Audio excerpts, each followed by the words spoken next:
gabinetes aqui na capital federal após uma declaração do Supremo Tribunal Federal que alterou a interpretação da regra sobre a distribuição das chamadas sobras eleitorais. A gente vai entendendo um pouco mais com a Janaína Camelo, que chega ao vivo. A gente viu, inclusive, Jana, nas redes sociais, alguns deputados limpando as mesas, os armários e outros comemorando que estão chegando aqui na Câmara dos Deputados. O que mudou? Qual foi o entendimento do STF? Ótima tarde novamente.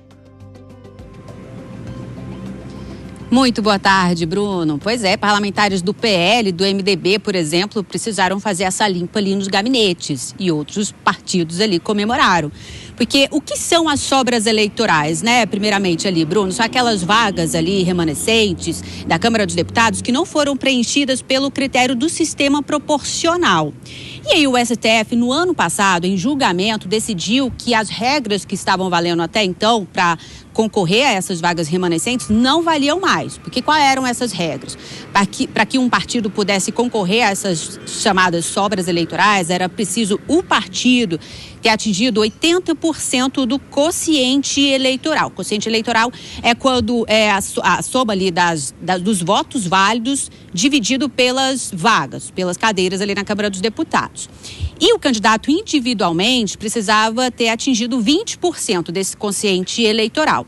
E nesse julgamento no ano passado, o STF decidiu que qualquer partido, qualquer legenda, qualquer candidato pode sim concorrer a essas vagas remanescentes. Não estava mais falando nenhuma regra aí pelo sistema proporcional. Só que nesse julgamento ali, Bruno, ficou decidido que não iria retroagir também. Iria valer desde do ano passado, ali mesmo. E aí houve uma reviravolta.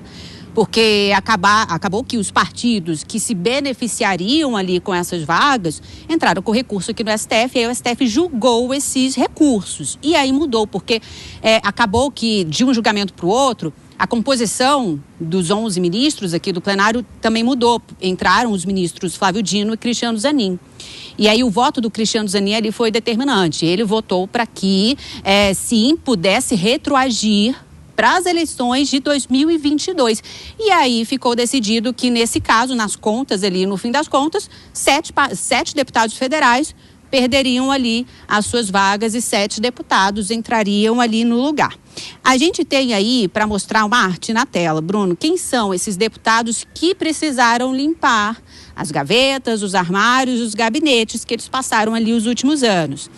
Os deputados federais Silva Vaiapi e Sonise Barbosa, as duas são do PL, a deputada professora Gorete, que é do PDT, Augusto Púpio, que é do MDB, Lázaro Botelho, que é do PP, Gilvan Máximo, do Republicanos, e o deputado Lebrão, que é do União Brasil. Agora, quem é que ganha essas 7 vagas ali, para terminar aí o mandato no ano que vem? No iniciozinho de 2027, na verdade, né? Aline Gurgel, deputada do Republicanos, do Amapá. André Abdon, ele é do Progressista, também do Amapá. Paulo Lemos, do PSOL, também do Amapá. Professora Marcivânia, que é do PCdoB, também do Amapá. Rodrigo Hollenberg, aqui do Distrito Federal, é do PSB.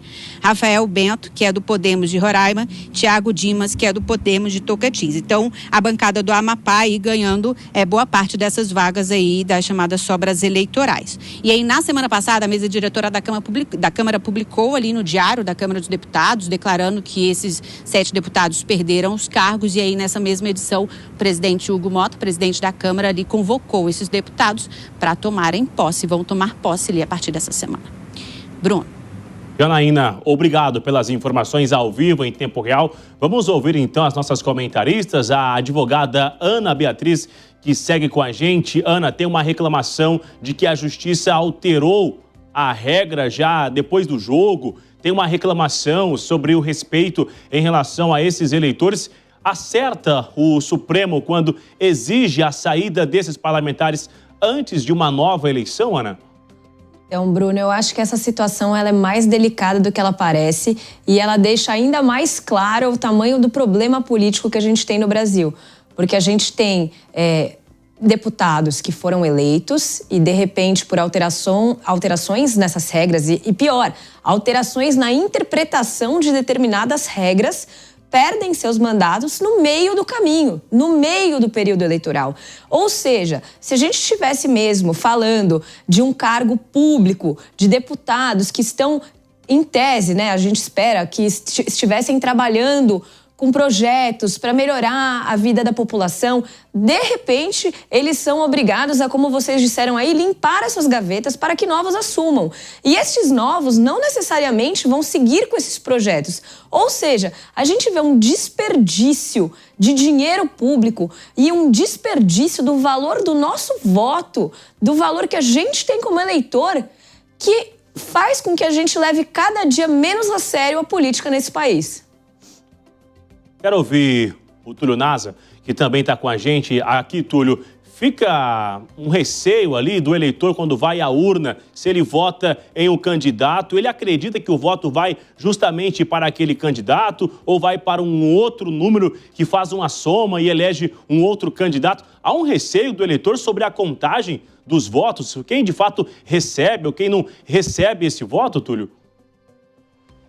É isso mesmo, Bruno. Tem um ditado alemão que diz que o diabo mora nos detalhes. O grande problema disso tudo é o nosso critério eleitoral, né? O chamado critério proporcional. Por quê? Porque os deputados eles são levados às suas cadeiras pela quantidade de votos proporcional que o partido recebe.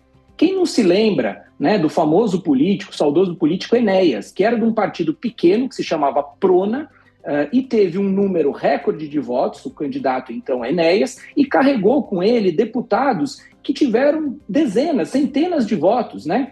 Ou seja, sem representatividade alguma pelo eleitor. O eleitor jamais se sentia representado por alguns deputados que o Enéas carregou naquele momento. Esse é um problema do voto proporcional. E ele provoca ainda essas discussões interpretativas, ou seja, o candidato ele pode ser eleito com 5, 10 votos ou ele tem que ter um patamar mínimo, mas mesmo assim esse patamar mínimo ele ainda é razoável, é proporcional? Então, na verdade, Bruno, nós deveríamos sim caminhar para uma reforma política e que os votos pudessem ser distritais, os deputados pudessem ser eleitos realmente pela quantidade de votos que o eleitor depositou diretamente neles e não indiretamente nos partidos políticos. Essa é uma distorção do nosso já tão combalido sistema eleitoral, Bruno.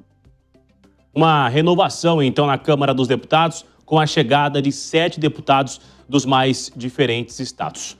A gente segue falando ainda sobre as manifestações. O senador